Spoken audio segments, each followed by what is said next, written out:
जिस तरीके से आज भारत बंद बुलाया गया, समाजवादी पार्टी, बसपा, कई ऐसी पॉलिटिकल पार्टीज़ हैं जो इस बंद का स्वागत कर रही हैं।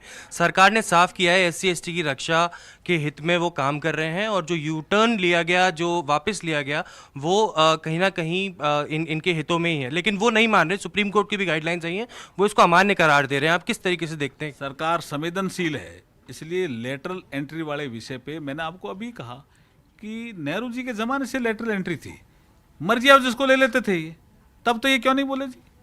इंदिरा जी के जमाने में भी लेटरल एंट्री थी, राजीव गांधी जी के जमाने में भी लेटरल एंट्री, मैं सैकड़ों उदाहरण दे दूं। डॉक्टर मनमोहन सिंह जी भी लेटरल एंट्री का ही पार्ट थे।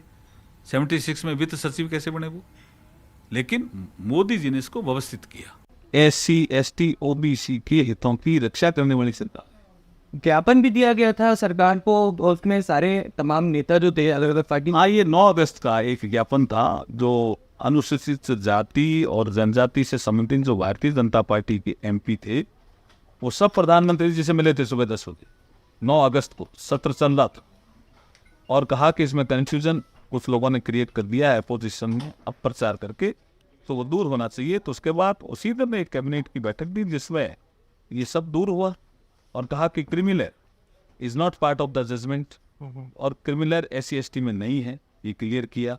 और ये जो फैसला subcategorisation of the schedule caste है, तो ये फैसले का पार्ट था जिसमें डायरेक्शन, हम जिसको बोलते हैं technical language, it was in direction the state. राज्य चाहें तो सब कैटेगराइजेशन कर सकते हैं क्वान्टिफाइबल डेटा लेकर के। 2 शर्तें लगाई, एक तो क्वान्टिफाइबल डेटा, दूसरी जिसको भी रिजर्वेशन देना चाहते हैं जिस जाति को 100% नहीं दे सकते, ये 2 शर्तें लगे। चीज़ें एकदम क्लियर है, तो विपक्ष अननेसेसरी जो है ये क्रिएट कर रहा है, कन्फ्यूजन क्रिएट कर रहा है। प्रधानमंत्री नरेंद्र मोदी जी अनुसूचित जाति, जनजाति और OBC की हितों की रक्षा करने वाले प्रधानमंत्री।